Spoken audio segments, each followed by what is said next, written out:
if anybody doesn't know Alejandro, you guys are in for a treat. Many of you have heard him. I've been blessed to attend one of his on-site workshops in southern Utah, and that's an environment which is very similar to where you live in Chihuahua, right, Alejandro? It's kind of a hot, dry desert.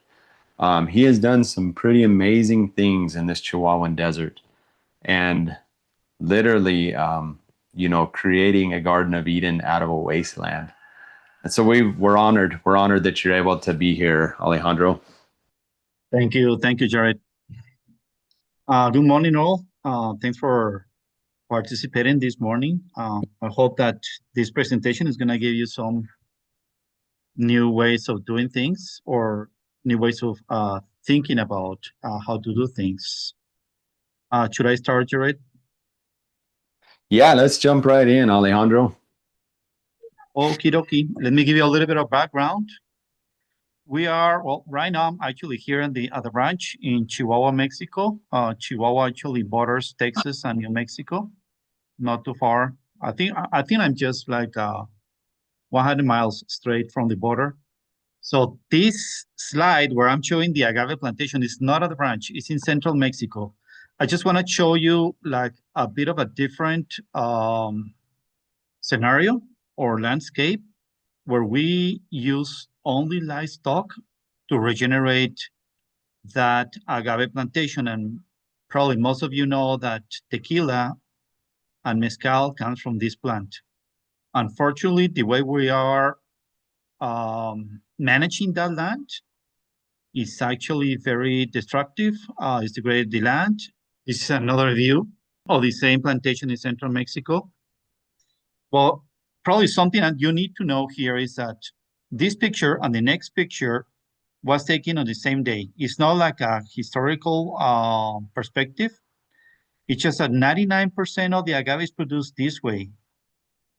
But when we integrated livestock, remember, we did not seed anything. We did not do any irrigation or anything like that.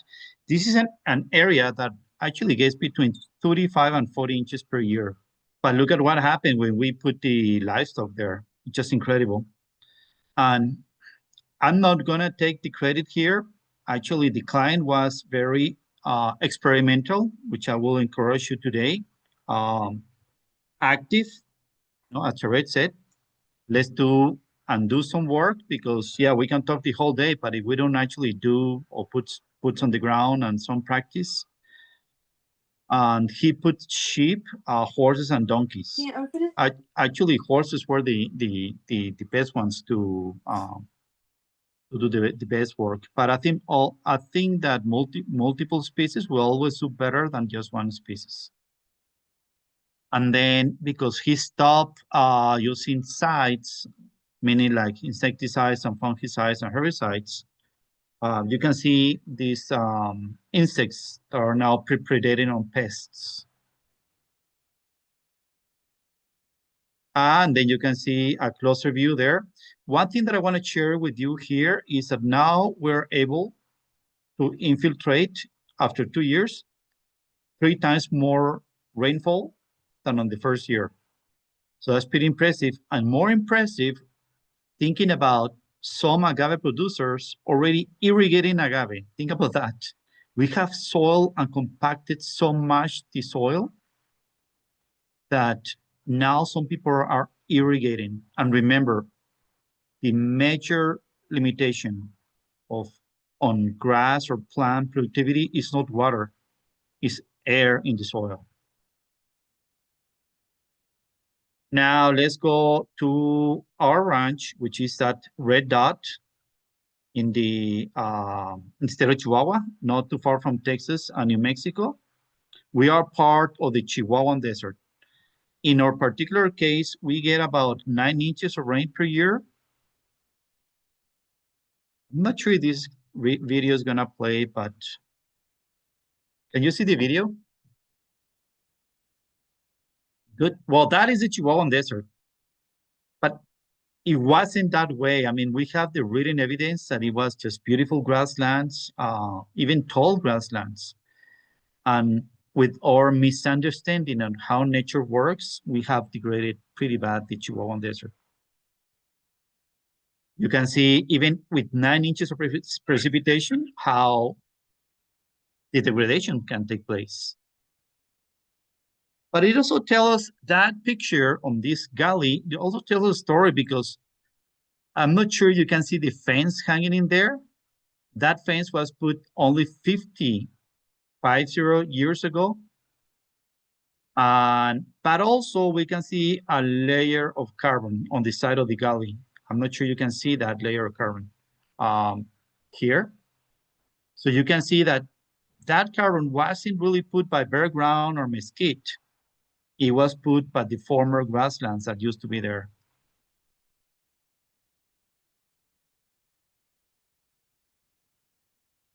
There's also written evidence like this expedition from the Dominguez Escalante Spaniards trying to find a way from Santa Fe to Monterey, California. And when they passed Salt Lake, think about the New Spain. New Spain was huge. It encompassed all Mexico, Central America, and big part of the Western US. And the priests, when they passed Salt Lake, they said that they couldn't really remember any other place in New Spain with such a beautiful grasses. So the potential is there, folks. The potential to regenerate that land is there.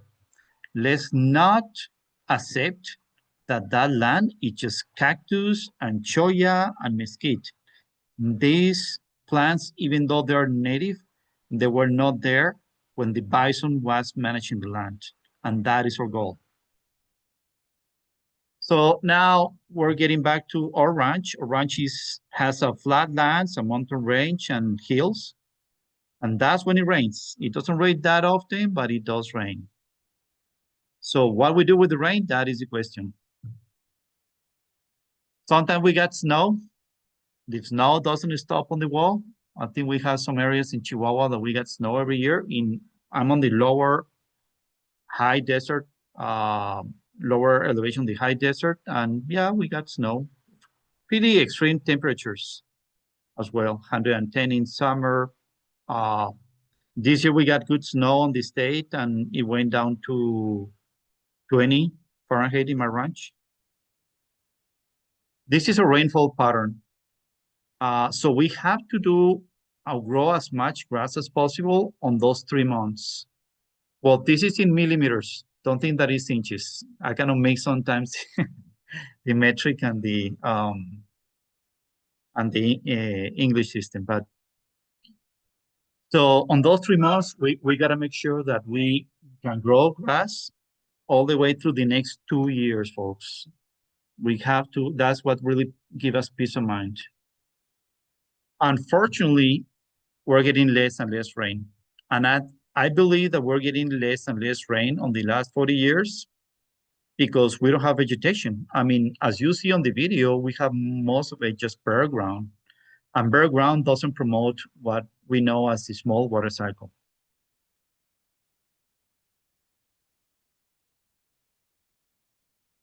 I took this picture 2 weeks ago. The last 2 years, we only got 7 inches on the last 2.5 last years. But when we got the same amount of rain, let's say 7 inches on the last 30 days, we were able to recover very fast, thanks to the way we manage, rationally, holistically. So I just want to show you and look at these pictures, and you see that the mesquites are dying. Why are the mesquites dying? Because mesquite is a plant that actually nature sends to try to help us to put some nitrogen, but also it doesn't do well on moist soils. So once you recover your grasslands, the mesquite is just gonna go away. Imagine if we could do this, how much money we could save in the US instead of fighting the mesquite, less work for what we want, which is growing more perennial-based grasses. Look, all the mesquite is dying. Now, when I went out of my ranch, back to the highway. On the same day, I took this picture. Back to reality, folks. It's not that this land didn't get as much rain as I did. What happened really is that we couldn't really infiltrate, this land couldn't infiltrate pretty much any rain. I mean, soils are compacted, and we're still praying for rain when that is not the problem. So what is the magic here of a livestock? Well, that's a video. If you have some pastures that are really almost bare ground, it's just the fact that just passing by with your cattle, it will be enough animal impact to make a difference. I'm not sure you can see it I'm leading the cattle, I'm on the front. So we don't have to actually herd the cattle. They trust us, they follow us, and they are making animal impact. We did that kind of animal impact in one area of our ranch. And what we got first was pigweeds, 9 feet tall. I was riding on my horse and it was taller than my horse. Would I be concerned? Imagine if I'm telling you that we're trying to make animal impact and then we provide a rest period for 18 months. And that weed was like miles and miles of that pigweed in a valley that we have. Think about all the millions of seeds that were dropped from that pigweed. Were we concerned? Yeah, we were concerned, but we were concerned because we did not understand how nature works. So you cannot go from bare ground to perennial grasses. You have to respect the natural cycles going from bare ground to weeds. Why weeds? Because they have this pivotal root system that is going to open the soil. And then some annuals, and then some perennials, and bare perennials, and so on. So where we had the pigweed, we were able to grow, after 2 years, this amazing grass. I mean, this grass is a native grass to the southern US, to northern Mexico. Is 7 feet tall grass and is very palatable.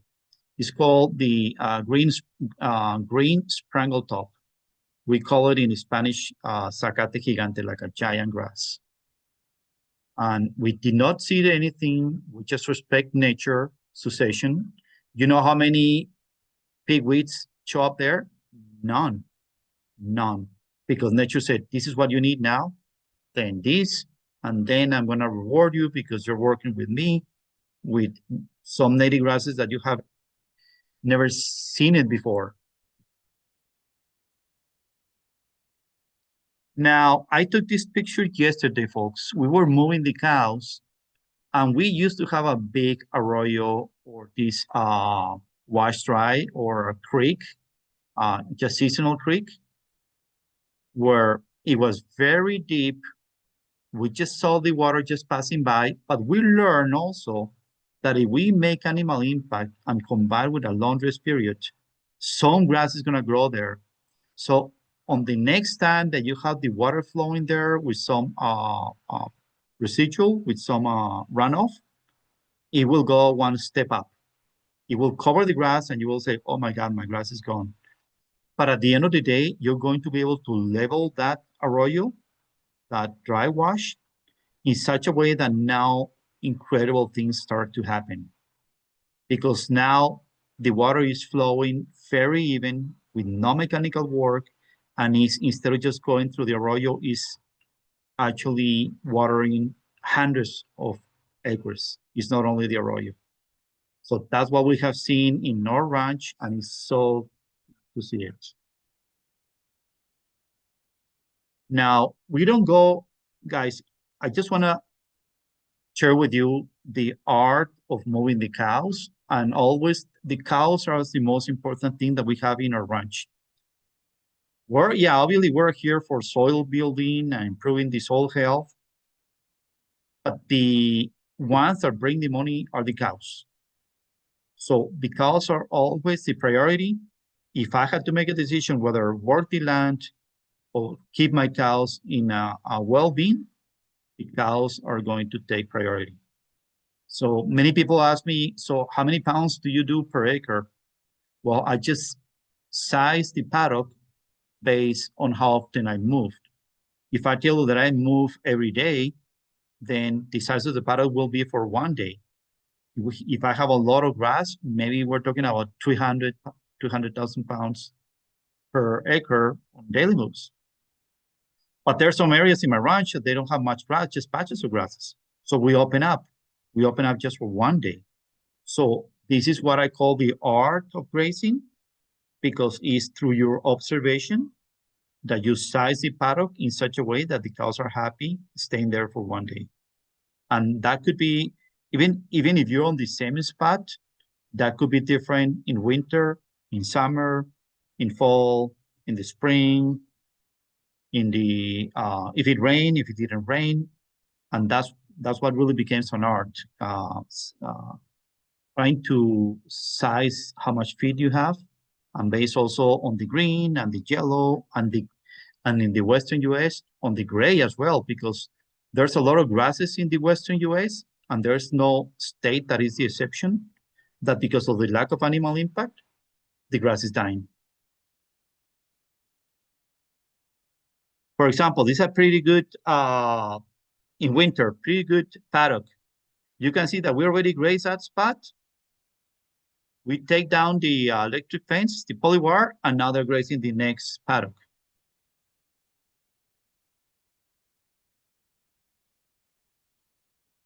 These used to be our winters, folks.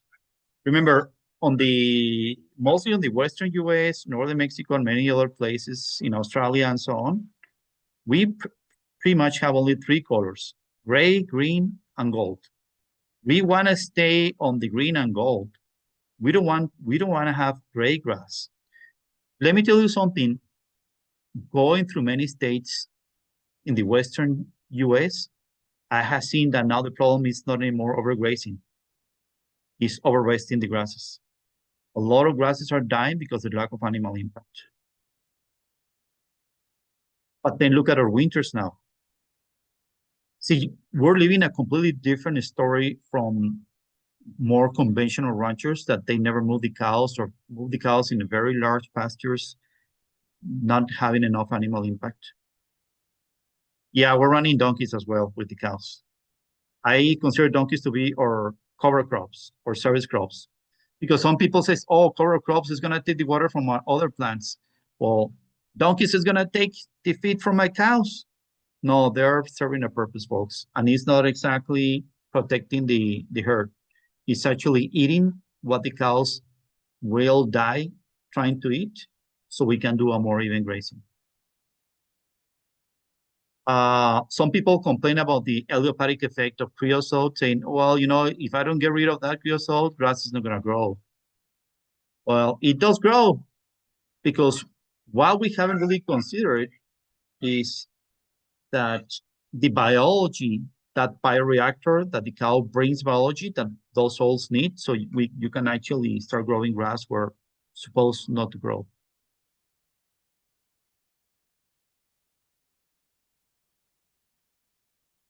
Okay. Now, comparing the southern border with one of my neighbors, is 9 months after no rain in the spring, and our perennial grasses on inside of the fence are greening up. The outside of the fence are not, because that oxidized grass that didn't have a chance to get animal impact is struggling to survive. Same spot, right side, my ranch, left side, my neighbor ranch. So one of the challenges we have with people not familiar with what we do, they say they see a problem in our ranches, and they say, oh, you have to lower the number of cattle. Well, I want to tell you something, folks. I'm running 4 times more cattle per acre than my neighbor. It's how you run your cattle. Obviously, yeah, we have to match at some point in time in the fall the carrying capacity to the stocking rate. But the problem mostly is not enough animal impact, and sometimes not enough rest. Yeah, I mean, I took these pictures, and it was taken on the same day, same precipitation in summer, two different management. The results are quite different. Now we talk about natural succession. We need to respect that. This briefly explains all the plants in the Chihuahuan Desert that can show up when you are on bare soil, and then all the way through early woody plants. Remember, I'm not saying that my ranch is going to end up with just grasslands. What I'm saying is that the former trees that used to be there are going to take a while. So I'm very patient on that. Grasses are not that difficult to grow. The challenge is to get, let's say, the yuccas that were originally there, like this one.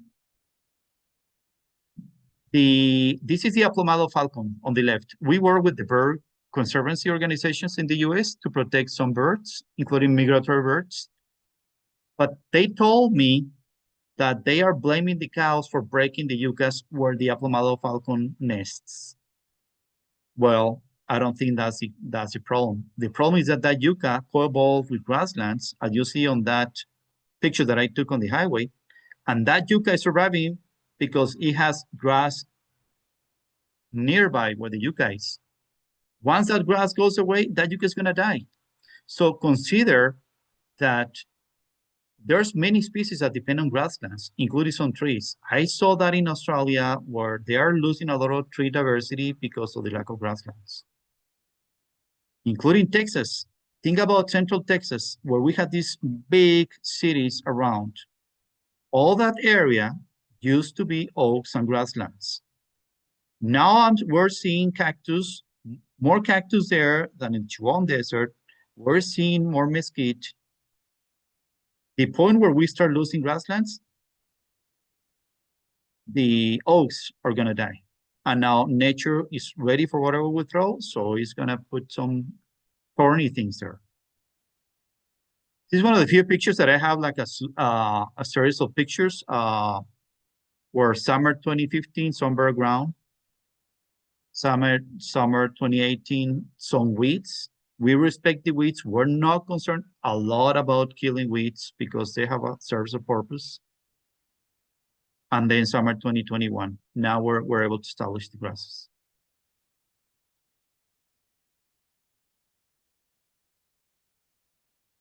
How about raising the bar in diversity, guys? Sometimes we're pretty happy to have 10 different grasses, 20 different grasses, 5 different forbs. But if you look at the books of the plants in your state or in your area, we're talking about 200 different grasses, 200 different forbs. I was even surprised when I was in Australia to see that they had the same number of grasses and forbs in numbers, not in species, but on families in numbers. So why are we so happy to have just 10 or 20 different grasses? The bird conservancy organizations that came to my ranch to work on the birds, protecting the birds, they also count the plants. 8 years ago, we have 20 different grasses. 2 years ago, 80 different grasses. Remember, the more diversity you have, the more resilient you're going to be to deal with droughts and so on. Now, we can mention this verse from the Bible. I was thinking about this verse saying the promised land of milk and honey. What does that mean? I mean, does that mean that what do we need to produce milk? Energy. Okay, so what is, on honey flowers, what is a better plant than a grass? Herbs, guys, flowering herbs. The reward that you're gonna have when you establish thick number of grasslands, you're going to start seeing more forbs. And that's gonna make your cows pretty fat and a lot of flowers for the honey. I think that's what the Bible meant when it mentioned that. Like this forb. This forb is among the grasslands. Remember, you go and look at the forb names, A lot of them start with prairie something. So the grass is a way to fix the water cycle, and then nature is going to reward you with more forests. Like, I would like to see my grasslands like this. I mean, full of colors, full of forests and grasses and life. Well, I mentioned already that we have a small group of donkeys running with the cows, and some indicators, folks, like this one. I think other people mentioned this as well, which is the leaf to stem ratio. I mean, this picture was taken on the same day, different management of the tobosa grass. The left side is more continuous grazing. The right side is more intentional grazing, more frequent moves. Both provide long rest periods. It's just that the left side is lacking animal impact. Now, let me be honest with you. If I were going to start on the left side, probably cow wouldn't be the best animal. The donkeys can take that low quality and not dying while trying. The cows, you will have to supplement them. That is the power of having diversity. Now, why do we have more leaves? Because when you grow the macro herd, the microbiology, you have to have bigger panels, solar panels. So you are going to produce more photosynthesis to feed all that micro herd population down under. And that will benefit not only the micro herd, but also your herd, because cows prefer leaves, and wildlife prefer leaves, and sheep prefer leaves than stems. This is a close-up, a picture on the previous one. Obviously, the left side of the tobosa has very shallow rooted system. Same happened with the grama grasses, folks. I just saw that in Colorado recently. Very compacted soils. The root system is not going to where the moisture is. It's going to where the moisture and air is. Look at a cornfield. Why the cornfield fall on strong winds? Because of the tillage, because of the sites, and then we have a very thin layer of air in the soil, and then compacted soil. So the root system is going sideways. Not sure you have used this tool. It's a useful tool, the refractometer. As you increase the breaks on that tool, the result, then you're gonna have better daily gains. Your plants are gonna be stronger.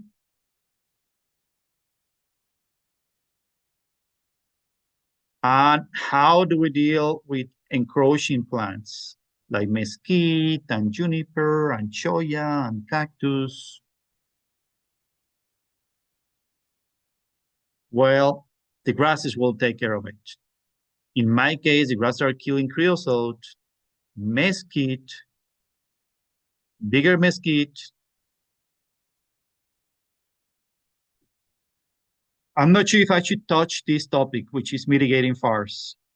I don't think we have that problem. I've been a little bit cynical, but let me tell you. There's a study from the NASA that actually relates the moisture in the soil to how many fires you get, natural fires. Look at this. The drier the soil, the more fires you're gonna get. So how can we get the soil moisture? It's not through woody plants, not to forests, it's to grasslands. The left side is overprotected forest, which I have seen it in not only in the US, but in other countries. The right side is a rancher grazing the forest. You tell me what side is going to be the most destructive.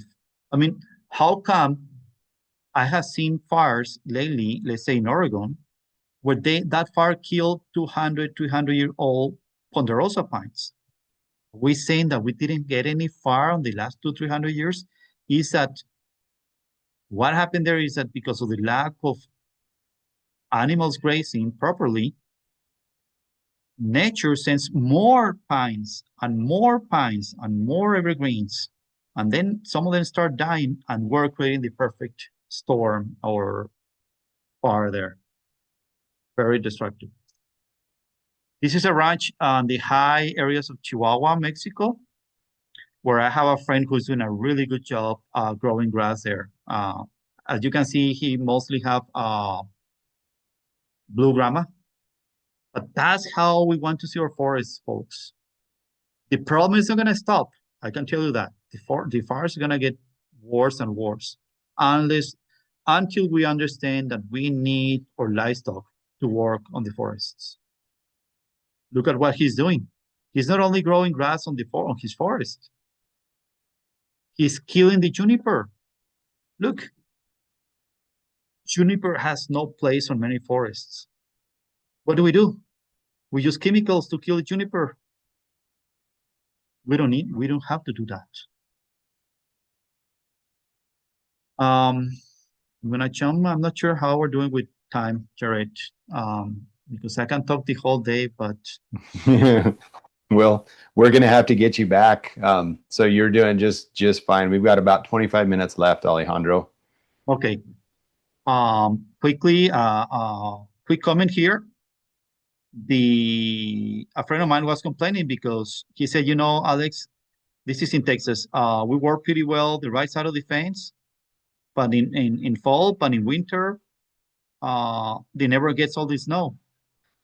Here the point is, folks, if we have good skin in the soil, good grasslands, well-rested grasslands, your soils are going to be cooler in summer, but warmer in winter.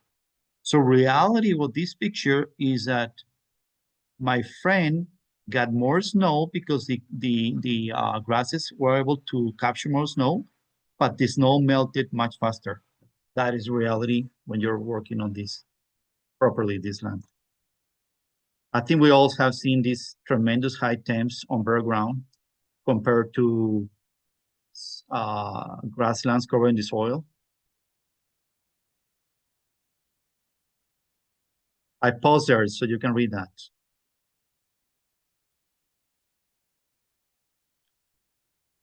Effective rainfall, a term coined by Alan Severy. So the point is, don't tell me how much rain you get.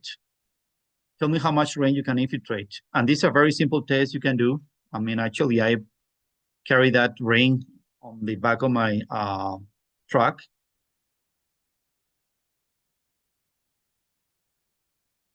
Do you know that we only infiltrate like 30% of the rain?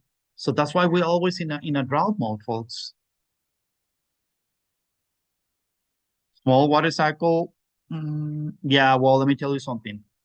Yeah, I know the picture was taken in a kind of perfect timing, but we have seen here in Chihuahua where we have hundreds of ranchers doing this kind of regen, holistic, rational grazing. We're getting more rain, folks. It's not only we are actually infiltrating more rain, we're getting probably at least 10% more rain than other areas. What is the size that you need? I don't really know. All I can tell you is I'm pretty happy that two of my neighbors are on board and we are creating a bigger microclimate area. So what else is besides animal impact?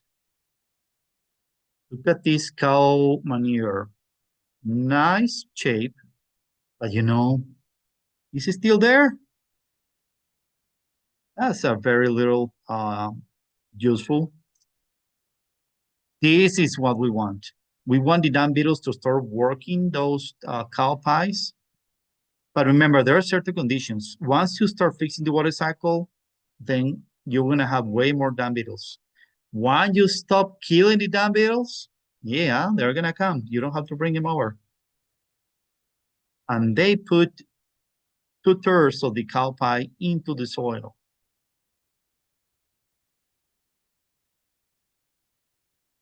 Termites, yeah, obviously you don't wanna see them on your house, but they are like the donkeys, they finish the work. And for example, this mesquite is dying, then there's a beetle, it's not a dung beetle, a beetle pruning the branches fall down, and there's another termite, a different termite, that take the branches and put into the soil, while putting nitrogen into the soil. Even oxidized grass, the termites take that down. So probably we all know that we have put a fight between conservation and the cows. I understand the conservationists say, no, you know what we need? We need to pay the rancher to not to touch this area so it can be rewild.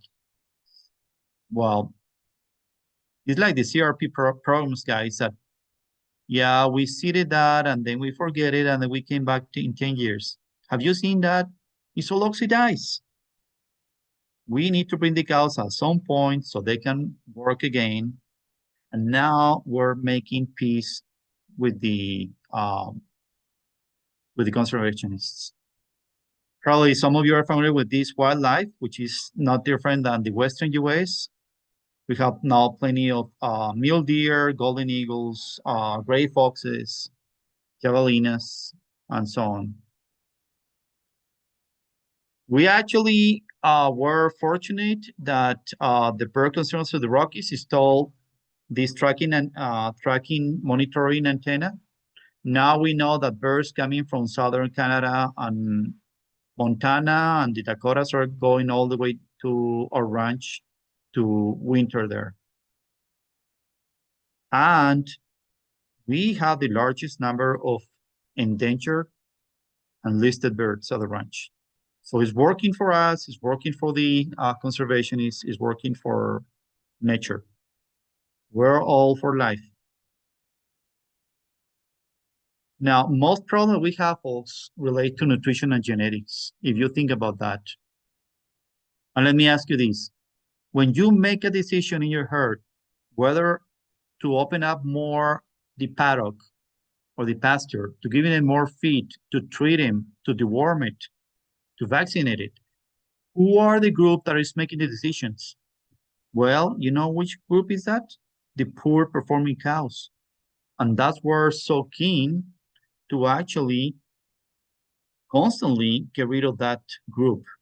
So every month we actually call those poor performing cows based on body condition or hair color or a poor dinky calf. Anything that takes time has to go. There's no way for us to take that cattle to the corral and get it back. No, it's just gone. That way we are going to make better decisions. Look at this example. Have you seen in your ranch this loose manure? I think we're so used to in spring to see that loose manure, but it's not right, folks.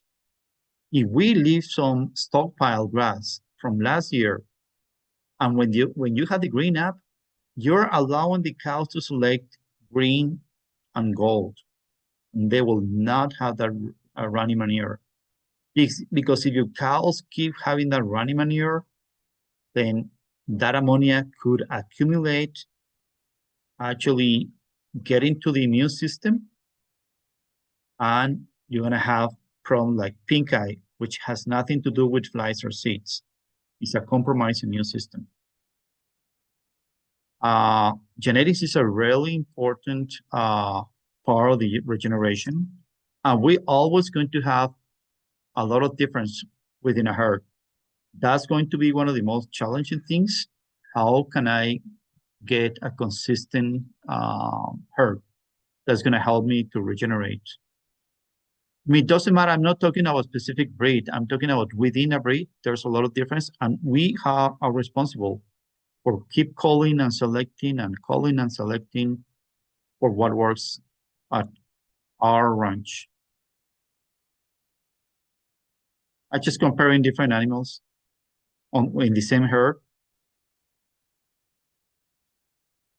And this is really a great herd. This is a close herd in northern Mexico for 70 years. Some of us are very afraid of saying, oh, I shouldn't really keep a bull for my own herd. Well, most of our bulls and most of our friends doing this holistic rational, they have almost close herds or close herd. So those trouble-free, very good performing cows, that's where we get the bulls from.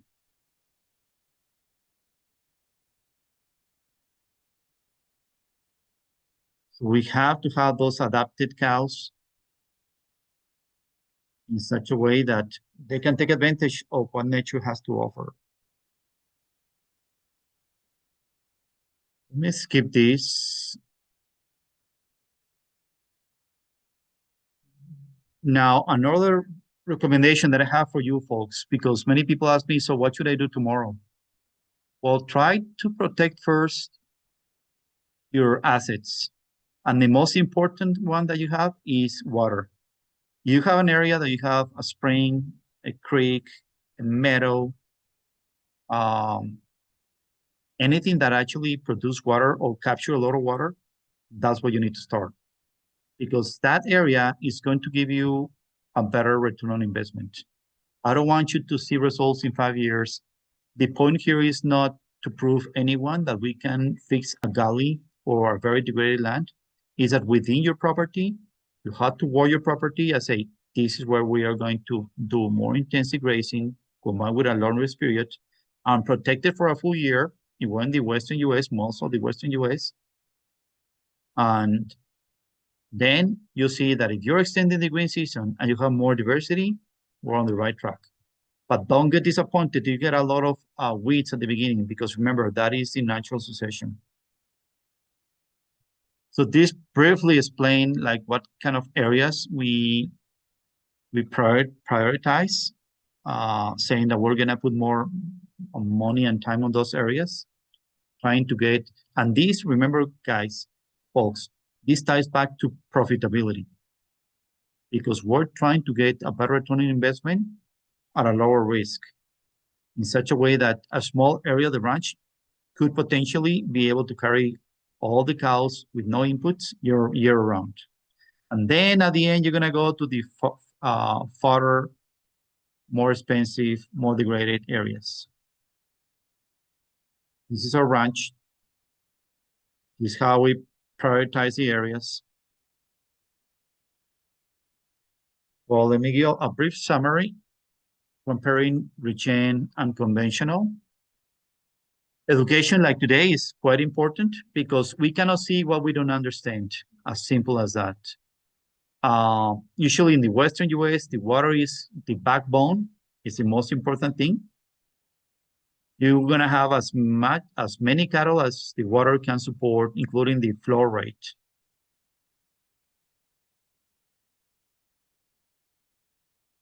We're trying to keep it simple. Remember what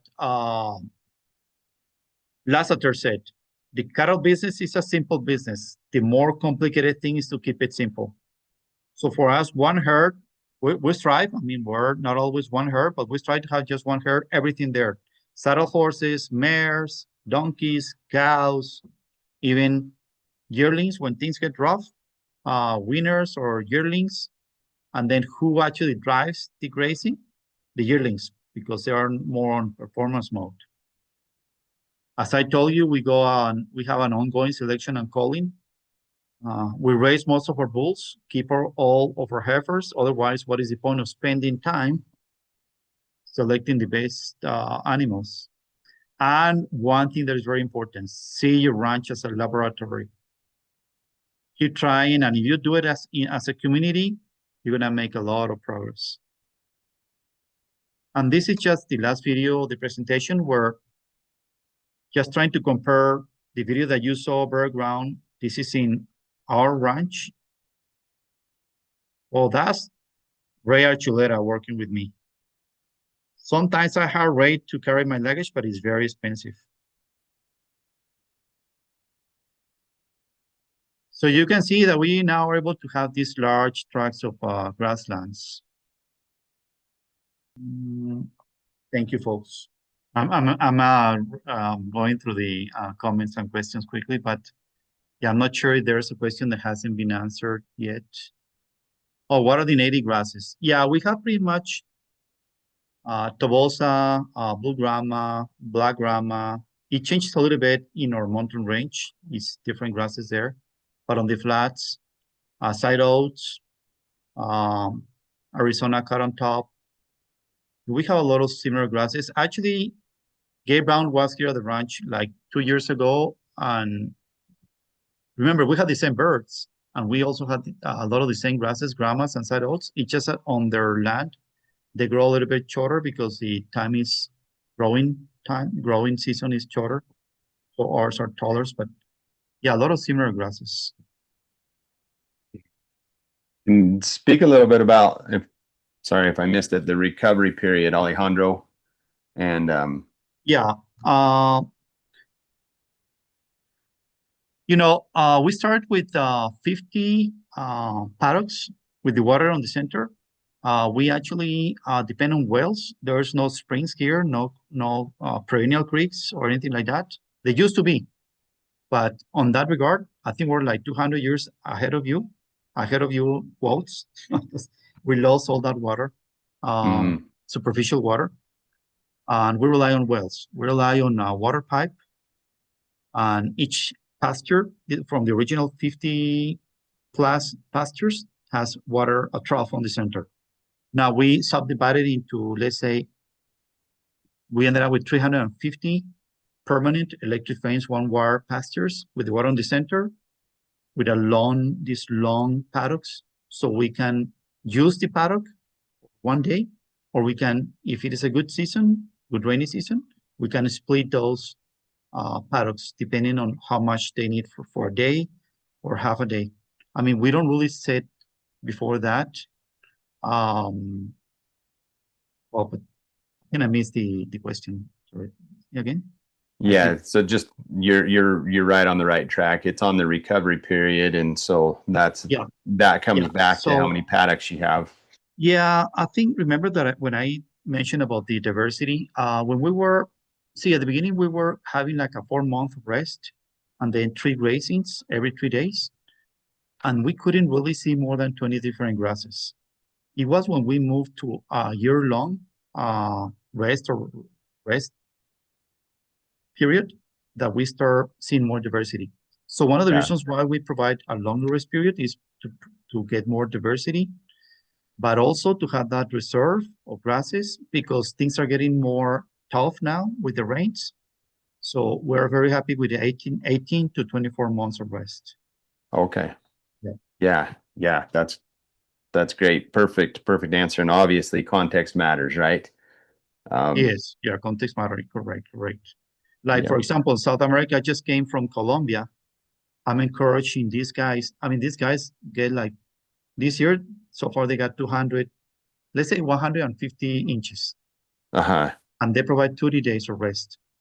Well, we have already done some tests on those dry tropics where you go from 30 to 60 days. Wow.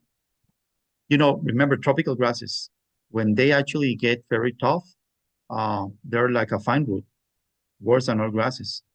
But from then going to 30 to 60 days, the heifers did better because they provided more diversity. They start growing more forbs, they start growing more legumes. So even the grasses were not at the optimal point. By having diversity, I think diversity always going to beat the optimal point of the grass. Yeah, perfect. So talk a little bit about the infrastructure that it takes to be able to be as intensive as you are and the economics behind that, because this is all about being profitable and regenerative. Having that many paddocks and things, I imagine, and the water to be able to do that, it seems like it's cost prohibitive in these arid, like Western ranches and especially the Southwestern ranches. But you seem to have proved that wrong because you've increased your carrying capacity so much. Can you speak to that a little bit, the cost of getting that system going? When I joined the ranch, my dad was running 150 cows. Now we're able to get 500 cows. But that only gives you part of the equation, because I think what's killing ranchers, I mean, now I understand we have pretty good prices, right? But what's killing ranchers is what we're providing from the outside, feeding the cows, supplementing the cows, all those crutches. My dad was supplementing for 6 months. Now we don't supplement, we only provide sea salt. So you have to see it both ways. How can I increase my stock numbers, which is for me a second priority? The first priority with the cows that I have, how can I make every cow profitable? And one way to make it profitable is not to spend the money. No, it's to spend. So we are very low cost producer. Some people may say, oh, well, Alejandro, but in Mexico, labor is cheap. Well, I managed the ranch with just two people, the foreman and a cowboy. That's it. Why? Because remember that everything is just in one place. It's not that because it's cheap labor, I'm going to have more people. No, that's it. Now, in terms of infrastructure, that's one of the reasons I mentioned you that even though you can plan for the whole water infrastructure and the whole ranch, the most important part is to put that infrastructure in the most productive area. I helped my neighbor who he's been on the transition for 5 years. He has 80,000 acres, but 10,000 of those acres are really, really good. Remember the big gully? Well, that gully ends up in his ranch. So he has these grasslands there, and I told him, you're gonna fix this water well, renew it. You're gonna put a pila or water storage tank, and then you're gonna do more intensive grazing there. Now he can hold all his cows with no supplementation year round on those 10,000 acres that he used to do in 80,000. That is critical because it's like when I tell people you need to provide a 1 year rest in the Western US, and they say, what? Well, we're gonna start in a small spot, very small, just from 10 days this year, daily moves, and then you're gonna protect that for a whole year. And that's where they say, well, it did work. I saw it in Australia. I was in Australia 2 years ago. Now that I came back, they show me the pictures, and they say with sheep, with cattle, but they did their homework. Let's run this small pilot, not big commitment, 10 days, daily moves, rested for a full year. Oh my God, it was incredible the work that one of these guys with the sheep did. He green up a place because Western Australia is very dry. I mean, many places in Australia. He grew vegetation with the sheep. That was pretty amazing. Yeah, awesome. Awesome. That's incredible. Probably the last question we have time for here, Alejandro, is how do you market and what is your product? Yeah, we are now in partnership with some people in Mexico City. Mexico City is a big city, 30 million people, and but a lot of people with that can afford to buy or have the knowledge to buy better food. So we're trying to market more and more cows, grass-fed, to Mexico City. That is our market. The other market is local market, live cattle, and we sometimes export also steers to the US. But these ended up going to the commodity market. It's just that first experiment that we're doing in Mexico City, and well, family and friends as well. We don't eat but just our lamb and beef here. Yeah, very cool. We certainly appreciate you being part of this summit. It's been an honor to have you here and to provide some practical experience about how to be profitable, how to be regenerative in a very extreme environment. And I've told many people after listening to you, Alejandro, that if he can do it in Chihuahua, we have no excuse, right? I mean, I almost think if cows could survive on the moon, you could probably regenerate the moon, Alejandro. So that's your next project, right? You and Elon, you go farm the moon. But no, this has been amazing. Any last comment or thought that you would like to share with this group, Alejandro? Well, we need to keep educating ourselves, and I think the most important thing is to have faith. To have faith, because sometimes you see that there's nothing there. I mean, there's nothing there, and even if you don't have the seed bank, but the cow with all the tools, manure, urine, saliva, hoof action, is gonna start providing the environment to actually, even if there's no seed bank, the water, air, wildlife, birds, livestock is gonna bring the seed. Now, don't expect that you're gonna get what you want next year. You may get a lot of weeds. That's fine. Don't kill them, including thistle. I mean, I know we hate thistle, but why thistle can you pull a thistle with your bare hands? You can't. That's a Nope. clear message, nature telling you, you know, I'm here trying to help you. So Yeah. the time that we understand that nature is trying to help us, we're going to change that mindset. Amen. Wonderful. Thank you, Alejandro. We really appreciate you joining us here. And yeah, bendiciones para ti y tu familia. Thank you all. Likewise.